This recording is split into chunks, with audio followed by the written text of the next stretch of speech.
എല്ലാവർക്കും എൻ്റെ മറ്റൊരു വീഡിയോയിലേക്ക് സ്വാഗതം.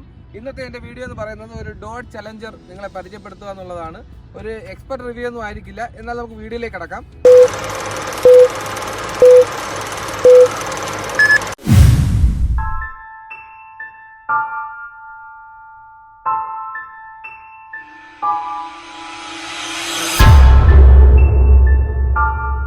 അതിനു മുൻപ് ഈ ഡോഡ്ജ് ചലഞ്ചർ എന്ന് പറയുന്നത് എല്ലാവർക്കും പലർക്കും പല ആഗ്രഹങ്ങൾ കാണുമല്ലോ. എൻ്റെ ഏറ്റവും വലിയ 2 ആഗ്രഹങ്ങളായിരുന്നു. ഒന്ന് ഫ്ലൈറ്റിൽ കയറണം, 2 ആനപ്പുറത്ത് കയറണം. അപ്പോൾ ഇത് 2 സാധിച്ചിട്ടുണ്ട്. അതിനൊക്കെ ശേഷം ഡോഡ്ജ് എന്താണെന്ന് അറിഞ്ഞു തുടങ്ങിയതിന് ശേഷം, അല്ലെങ്കിൽ ഡോഡ്ജ് കണ്ടു തുടങ്ങിയതിന് ശേഷം ഡോഡ്ജ് ഒന്ന് ഓടിക്കണം, അല്ലെങ്കിൽ ഡോഡ്ജിൽ ഒരു റൈഡ് പോകണം, ഇതൊക്കെയായിരുന്നു ആഗ്രഹം. അപ്പം ഇപ്പോൾ നമ്മുടെ കയ്യിൽ ഡോഡ്ജ് ചലഞ്ചർ എത്തിയിരിക്കുകയാണ്. അപ്പോൾ ഈ ഡോഡ്ജ് ചലഞ്ചർ എന്ന് പറയുന്നത് ആക്ച്വലി 1970 മുതൽ ഡോഡ്ജ് ചലഞ്ചർ അവൈലബിൾ ആണ്. അതിനുശേഷം 2 തവണ അതിൻ്റെ പ്രൊഡക്ഷൻ നിന്ന് പോയിട്ടുണ്ട് എന്തൊക്കെ കാരണങ്ങൾ കൊണ്ട്. പിന്നെ 2008 മുതൽ വീണ്ടും ഈ ഡോഡ്ജ് ചലഞ്ചർ വന്നിട്ടുണ്ട്. ആക്ച്വലി ഇതിൻ്റെ 3rd ജനറേഷൻ മോഡലാണ്. അപ്പം ഡോഡ്ജ് ചലഞ്ചറും ഈ നമ്മുടെ ക്രിസ്റ്റലർ ഇതെല്ലാം ഒരു പ്രൊഡക്ഷൻ യൂണിറ്റ് തന്നെയാണെന്നാണ് എനിക്ക് അറിയാൻ കഴിഞ്ഞിട്ടുള്ളത്.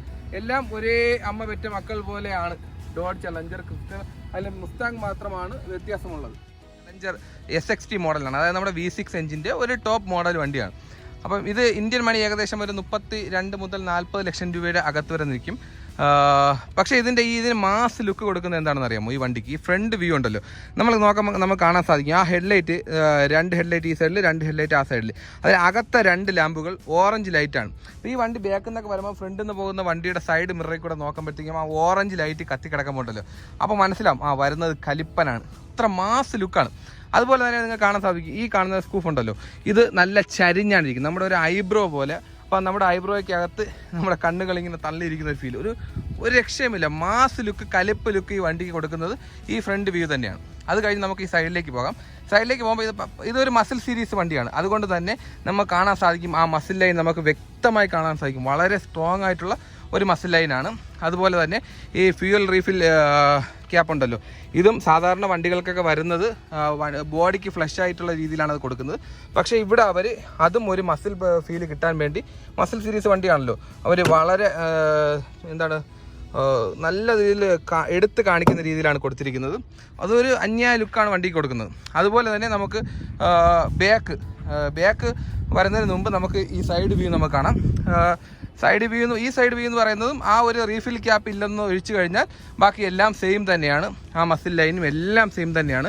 അവിടെ നമ്മളിങ്ങനെ ബാക്കിലോട്ട് വന്നു കഴിഞ്ഞാൽ ബാക്ക് ഡിസൈൻ ഉണ്ടല്ലോ, അതായത് ഡോഡ്ജിൻ്റെ ഐക്കോണിക് ഡിസൈൻ തന്നെയാണ്, അതിലൊരു മാറ്റവും ഇല്ല. ഒരു മാരക ലുക്ക് നമുക്ക് എല്ലാവർക്കും അറിയാം. ഇത് രാത്രിയൊക്കെ ലൈറ്റൊക്കെ ബ്രേക്ക് ലൈറ്റൊക്കെ കത്തുമ്പോഴത്തേക്കും ഇതിൻ്റെ ലുക്ക് പറഞ്ഞറിയിക്കാൻ പറ്റില്ല, അങ്ങനത്തെ ലുക്കാണ്. നമുക്ക് കാണാൻ സാധിക്കും ഡോഡ്ജ് എന്നുള്ള, നോർമലായിട്ട് ഡോഡ്ജ് എന്നുള്ള ആ ലെറ്റർ, അതിനുശേഷം ആ ലൈറ്റ് ഉണ്ടല്ലോ റെഡ് കളർ റൗണ്ടിന് ഇങ്ങനെ കവർ ചെയ്ത് വരുന്നു. അതിനകത്തൊരു ലൈൻ പോലത്തെ വൈറ്റ് ലൈൻ, അങ്ങനെ ഒരു ഐക്കോണിക് ആയിട്ടുള്ള ഡിസൈൻ തന്നെയാണ്, അതിലൊരു മാറ്റവുമില്ല. പക്ഷേ ഇനി ആ ലുക്കാണ് വണ്ടിയുടെ ബാക്ക് കാണാൻ. ഇത് നമ്മൾ ഓട്ടത്തിലൊക്കെ ഇതിൻ്റെ ലൈറ്റൊക്കെ കത്തി കിടക്കുമ്പോഴത്തേക്കും പറഞ്ഞറിയിക്കാൻ പറ്റില്ല, എൻ്റെ പൊഞ്ഞ് സാറേ എന്ന് വിളിച്ചു. അത്ര മാസ് ലുക്കാണ് ഈ വണ്ടി ഓട്ടത്തിൽ കാണാൻ ഇതിൻ്റെ ബാക്ക്. എനിക്ക് തോന്നുന്നു ചലഞ്ചറിൻ്റെ SXT മോഡലിലാണ് ഈ 20 ഇഞ്ചിൻ്റെ ടയർ വരുന്നത്. മറ്റതിനൊക്കെ കുറച്ചുകൂടെ ചെറുതാണ്. അലോയ് വീലാണ് നോർമലായിട്ടും. ഡോഡ്ജിൻ്റെ അലോയ് വീല്, നമ്മൾ ക്രിസ്റ്റലിൻ്റെയൊക്കെ അതേ അലോയ് വീല് തന്നെയാണ് 4 ടയറും. അത് ഒരു മാസ് ലുക്കാണ്. മൊത്തത്തിൽ വണ്ടിയുടെ ഔട്ട് ഭാഗം എന്ന് പറയുന്നത് ഇതാണ്. ഇനി നമുക്ക് ഇൻറ്റീരിയറിലേക്ക് കിടക്കാം. ഉൾഭാഗം കാണാം. പക്ഷേ അതിന് മുൻപ് ഇതിൻ്റെ ഡോർ സൈസ്, അതായത് മറ്റൊരു വണ്ടിക്കും കാണാൻ കഴിയാത്ത അത്രയ്ക്കും വലിയ ഡോറാണ്. അത് കാണാൻ സാധിക്കും. എന്ത് നീളമാണെന്ന് അറിയാമോ? ഒരു സിംഗിൾ ഡോറാണ്. ആക്ച്വലി ഇത് 4 സീറ്റർ വണ്ടിയാണെങ്കിൽ കൂടെ 2 പേർക്ക് ഇതിൽ വിശാലമായി യാത്ര ചെയ്യാൻ സാധിക്കൂ. Back seat just back seat 2 പേർക്കുള്ള സ്പേസ് ഉണ്ടെന്ന് മാത്രം. ഇരിക്കുന്നതൊക്കെ വലിയ ബുദ്ധിമുട്ടിയായിരിക്കും. പക്ഷേ 2 പേർക്ക് മാത്രം വളരെ കംഫർട്ടായിട്ട് പോകാവുന്ന ഒരു വാഹനമാണ്. ഇതിൻ്റെ ഡോറിൻ്റെ സൈസ് ഞാൻ പറഞ്ഞല്ലോ, മറ്റൊരു വണ്ടിക്കും കാണാൻ കഴിയാത്ത ഇതിൻ്റെ നീളം നിങ്ങൾക്ക് മനസ്സിലാവും. ഇത്രത്തോളം നീളമുണ്ട് ഈ വണ്ടിയുടെ ഡോർ സൈസിന്. ഇത്ര വലിയൊരു ഡോറാണ്. അതാണ് ഇതിൻ്റെ മറ്റൊരു പ്രത്യേകത എന്ന് പറയുന്നത്. ഇനി നമുക്കിതിൻ്റെ ഉൾവശത്തിലേക്ക് കിടക്കാം.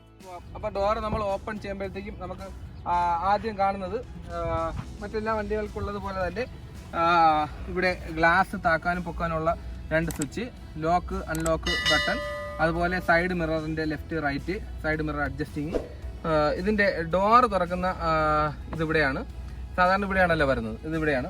അതുപോലെ ഒരു ആഷ്ട്രേ, അതൊക്കെയാണ് ഈ ഡോറിൻ്റെ അകത്ത് കാര്യമായിട്ടുള്ളത്. സീറ്റാണ്. ഈ മോഡലിനെല്ലാം നല്ല ലെതർ സീറ്റാണ് വരുന്നത്. നമുക്ക് ഞാൻ പറഞ്ഞല്ലോ, ഇതിന് 2 പേർക്ക് സുഖമായിരിക്കാം. ബാക്കിൽ 2 പേർക്ക് ഇരിക്കാനുള്ള സ്പേസ് ഉണ്ട്. നേരത്തെ പറഞ്ഞതുപോലെ അവിടെ ഇരിക്കാൻ പറ്റില്ല, കംഫർട്ടായിട്ട് ഇരിക്കാൻ പറ്റില്ല. പക്ഷെ അതിന് ആവശ്യമില്ല. ഈ മോഡൽ കാറുകൾക്കൊന്നും 2 പേരിൽ കൂടുതൽ ആവശ്യമില്ല. അപ്പോൾ ഇതാണ് ഇതിൻ്റെ ഇൻറ്റീരിയർ എന്ന് പറയുന്നത്. നമുക്ക് അകത്ത മറ്റു കാര്യങ്ങളിലേക്ക് പരിചയപ്പെടാം. ഡോഡ്ജിൻ്റെ 3 ഫോക്സ് സ്റ്റിയറിംഗ് എന്ന് പറയുന്നത്. അപ്പോൾ ഇവിടെ നമുക്ക് കാണാൻ സാധിക്കും ഹോണും എയർ ഒക്കെ ഇവിടെയാണ് ഉള്ളത്. അതിനുശേഷം ഇതിൻ്റെ ക്രൂയിസ് കൺട്രോൾ ബട്ടൺസ് ആണ് ഈ റൈറ്റ് സൈഡിലായിട്ടുള്ളത്. ലെഫ്റ്റ് സൈഡിൽ മിനിറ്റ്സ് ഓഫ് ബ്ലിങ്കിൻ്റെ ബട്ടൺസ് ഒക്കെ ഉണ്ട്. അതുപോലെ ഫോൺ ആൻസർ ചെയ്യാനും ഡിസ്കണക്ട് ചെയ്യാനും അതിൽ ഫോണിൻ്റെ സംബന്ധമായ ബട്ടൺസ് ഒക്കെ ഇവിടെ ഉണ്ട്. ഇവിടെ നമ്മൾ ഇനി ഈ സൈഡിലോട്ട് വന്നു കഴിഞ്ഞാൽ ഇതിൻ്റെ ഹെഡ് ലാമ്പ് ലൈറ്റ് അഡ്ജസ്റ്റിങ്ങിൻ്റെ ബട്ടൺസ് ആണ് ഈ സൈഡിലുള്ളത്. ഇതിൻ്റെ ആംബിയൻസ് ലൈറ്റും കാര്യങ്ങളൊക്കെ അഡ്ജസ്റ്റ് ചെയ്യുന്ന ബട്ടൺ 2 ബട്ടൺ ഇവിടെ ഉണ്ട്. അതുപോലെ ഡിക്കി ഓപ്പൺ ചെയ്യാനുള്ളതും ഇവിടെ ഉണ്ട്. നിങ്ങൾക്ക് കാണാൻ പറ്റുമോ എന്നറിയില്ല. അതായത് ഈ ഭാഗത്തായിട്ട് വരും ഇവിടെ ഒരു ബട്ടൺ ഉണ്ട്. നമ്മുടെ സൗണ്ട് സിസ്റ്റം ഒക്കെ അഡ്ജസ്റ്റ് ചെയ്യുന്ന സൗണ്ട് വോളിയം ബട്ടൺ ഒക്കെ ആണ് അത്. അതിനുശേഷം നമ്മൾ ഇങ്ങോട്ട് വരുമ്പോഴത്തേക്കും ഇവിടെ നമ്മുടെ സ്റ്റാർട്ട് സ്റ്റോപ്പ് ചെയ്യാനുള്ള ഇഗ്നിഷൻ ബട്ടണാണ്. അതിനുശേഷം ഇങ്ങോട്ട് വരുമ്പോഴത്തേക്കും ഇവിടെ സ്പോർട്സ് മോഡ് ഓൺ ആക്കാനുള്ള ഒരു ബട്ടൺ ഉണ്ട്. അതുപോലെ ഹസാർഡ് ലൈറ്റ് ബാക്ക്, ഇത് സൗണ്ട് സിസ്റ്റത്തിൻ്റെ വോളിയം കൂട്ടാനും കുറയ്ക്കാനും ഒക്കെ ഉള്ളതും. ഇതും നമ്മുടെ റേഡിയോ ട്യൂണും കാര്യങ്ങളൊക്കെ ഉള്ളതാണ്. അതുപോലെ AC-യുടെ നോബുണ്ട്. ഇതെല്ലാം നമുക്കറിയാം, സാധാരണ എല്ലാം അറിയാവുന്നത് പോലെ തന്നെയാണ്. ഒപ്പം ഒരു വലിയൊരു LCD ഡിസ്പ്ലേ തന്നെ ഉണ്ട്. LCD-യുടെ കാര്യം പറഞ്ഞപ്പോൾ ഓർത്ത് ഇതിൻ്റെ സൗണ്ട് സിസ്റ്റം എന്ന് പറയുന്നത് നമ്മുടെ ആൽപൈൻ സൗണ്ട് സിസ്റ്റമാണ്. അത് കഴിഞ്ഞ് നമ്മൾ ഇങ്ങോട്ട് വരുമ്പോഴത്തേക്ക് ഇതിൻ്റെ മെയിൻ അട്രാക്ഷൻ എന്ന് പറയുന്നത് ഈ ഗിയറിൻ്റെ ലിവർ തന്നെയാണ്. അതായത് നമ്മുടെ പണ്ടത്തെ അപ്പൂപ്പന്മാരൊക്കെ നാഗവല്ലിയുടെ കിളവനൊക്കെ കുത്തി നടക്കുന്ന വടിയില്ലേ, അതേ സ്റ്റൈലിലുള്ള ഒരു ഗിയറാണ്. കാണാൻ ഭയങ്കര രസമാണ് അത് കഴിഞ്ഞ് ഇങ്ങോട്ട് വരുമ്പോഴത്തേക്കും ഇവിടെ 2 ഗ്ലാസ് ഹോൾഡർ ഉണ്ട്. ഇതിനകത്ത് നമുക്ക് അത്യാവശ്യം എന്തെങ്കിലുമൊക്കെ വെക്കാം. എല്ലാത്തിലുള്ളത് പോലെ തന്നെയാണ്. ഒപ്പം നമ്മുടെ ഈ ചാവിയാണ് ഇതിൽ പിന്നെ ഉള്ളത്.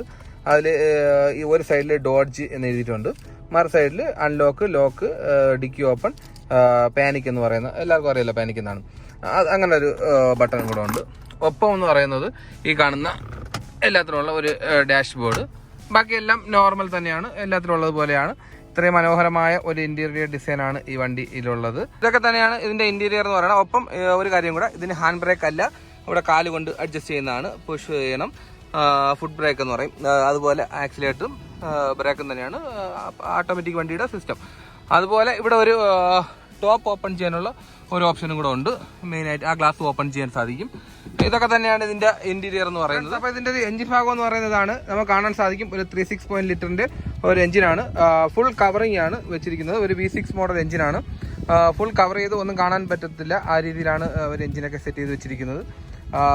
ഇതിൽ പ്രത്യേകിച്ചൊന്നും പറയാൻ അറിഞ്ഞുകൂടാത്തതുകൊണ്ട് ഇത് ഇത്ര കാണിക്കുന്നുള്ളൂ. ഇനി നമുക്ക് ഇതിന്റെ ഡിക്കിയും കൂടെ നമുക്കൊന്ന് നോക്കാം. ഡിക്കിയുടെ സ്പേസും കാര്യങ്ങളും. ഡിക്കി ഓപ്പൺ, നമ്മൾ അകത്തുനിന്ന് ഞാൻ നേരത്തെ കാണിച്ച ആ സ്വിച്ച് ക്ലിക്ക് ചെയ്തതിന് ശേഷം ഡിക്കി ഓപ്പൺ ചെയ്യാം. പക്ഷേ നല്ല ഒരു ബലം പ്രയോഗിക്കണം. ഇവിടെ നമ്മൾ കൈകൊണ്ടൊന്ന് പിടിച്ച് പൊക്കിയേ പറ്റുള്ളൂ. അപ്പോൾ നമുക്ക് ബൂട്ട് സ്പേസ് എന്ന് പറയുന്നത്, ഇതിന് ബൂട്ട് സ്പേസ് ഒന്നും ആരും നോക്കില്ല, ഡിക്കിയുടെ സ്പേസ് ഒന്നും ആരും നോക്കില്ല. ഇത്തരം വണ്ടികൾക്കൊക്കെ അത്യാവശ്യം നല്ലൊരു ബൂട്ട് സ്പേസ് ഒക്കെ ഉണ്ട്. ഈ വണ്ടിക്കൊന്നും ബൂട്ട് സ്പേസ് ആവശ്യമേ ഇല്ല. ഇതിനകത്തൊക്കെ ഫുള്ള് കച്ചടയാണ്. അപ്പം ഇതൊക്കെയാണ് ഇതിൻ്റെ ഡിക്കി എന്ന് പറയുന്നത്. ഇവിടെ നമുക്കൊരു ക്യാമറ കാണാൻ സാധിക്കും, ഒരു സ്പോയിലർ, ഇതിൻ്റെ താഴെ 2 എക്സോസ്റ്റർ കാണാൻ നമുക്ക് സാധിക്കുന്നുണ്ട്. നേരത്തെ പറയാൻ വിട്ടുപോയി. ഇനി നമുക്ക് ഇതിൻ്റെ ഡ്രൈവിംഗ് പെർഫോമൻസ് കൂടെ ഒന്ന് നോക്കാം.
നമ്മളിതിൻ്റെ ഒരു ഡ്രൈവിംഗ് പെർഫോമൻസ് ആക്കാൻ വേണ്ടി മെയിൻ റോഡിലേക്ക് വന്നേക്കാണ്. അപ്പം ഡ്രൈവിംഗ് പെർഫോമൻസ് നമുക്ക് ഇതിൻ്റെ സ്പോർട്സ് മോഡ്, ഇപ്പോൾ സ്പോർട്സ് മോഡ് ആൾറെഡി ഓൺ ആണ്. അതുകൊണ്ടാണ് നമ്മുടെ ഈ സ്ക്രീനിൽ ഇവിടെ നമുക്കൊരു പച്ച കൊടി കത്തി കിടക്കുന്നുണ്ടോ. അപ്പോൾ ഇതിൻ്റെ ഒരു സ്പോർട്സ് മോഡലിലെ പ്രത്യേകത എന്ന് വെച്ചാൽ വണ്ടി ഒരു കുതിച്ച് ആട്ടമുണ്ട്. അത് നിങ്ങൾക്ക് ഞാൻ കാണിച്ചു തരാം. അപ്പോൾ നമ്മൾ ഇവിടെ നിന്ന് ഇപ്പോൾ സ്റ്റാർട്ട് ചെയ്യാൻ പോവുകയാണ്. ഇപ്പോൾ ആക്സിലേറ്റർ കൊടുത്തു, സ്പോർട്സ് മോഡ് കയറി പോണ പോക്ക് കണ്ടോ. ബൈ സെക്കൻഡിലാണ് നമ്മളിപ്പോൾ 60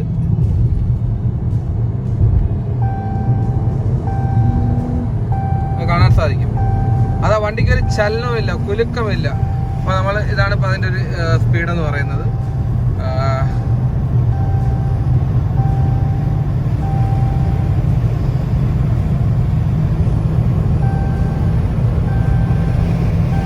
നമ്മൾ ഈ വണ്ടി ഓടിക്കുമ്പോഴത്തേക്കും ഭയങ്കര ഒരു സ്ട്രോങ് ഫീലാണ് നമുക്ക് അകത്തിരിക്കാൻ ഫീൽ ചെയ്യുന്നത്. ഒരു സ്ട്രോങ് സേഫ്റ്റി ഫീലാണ് നമുക്ക് കിട്ടുന്നത്. അപ്പോൾ ഈ റോഡിൽ കൂടെ നമുക്ക് മാത്രമേ ഇങ്ങനെ പോകാൻ പറ്റുള്ളൂ. ഇവിടെ ഇപ്പോൾ ട്രാഫിക് ഇല്ലാത്തത് കൊണ്ട്.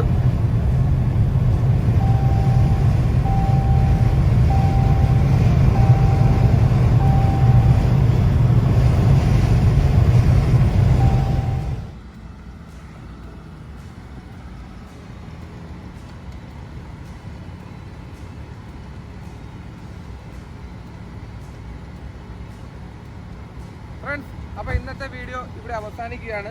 എല്ലാവർക്കും ഈ വീഡിയോ ഇഷ്ടപ്പെട്ടെന്ന് വിചാരിക്കുന്നു. മറ്റൊരു നല്ല വീഡിയോ കാണുന്നവരേക്കും ബൈ ബൈ.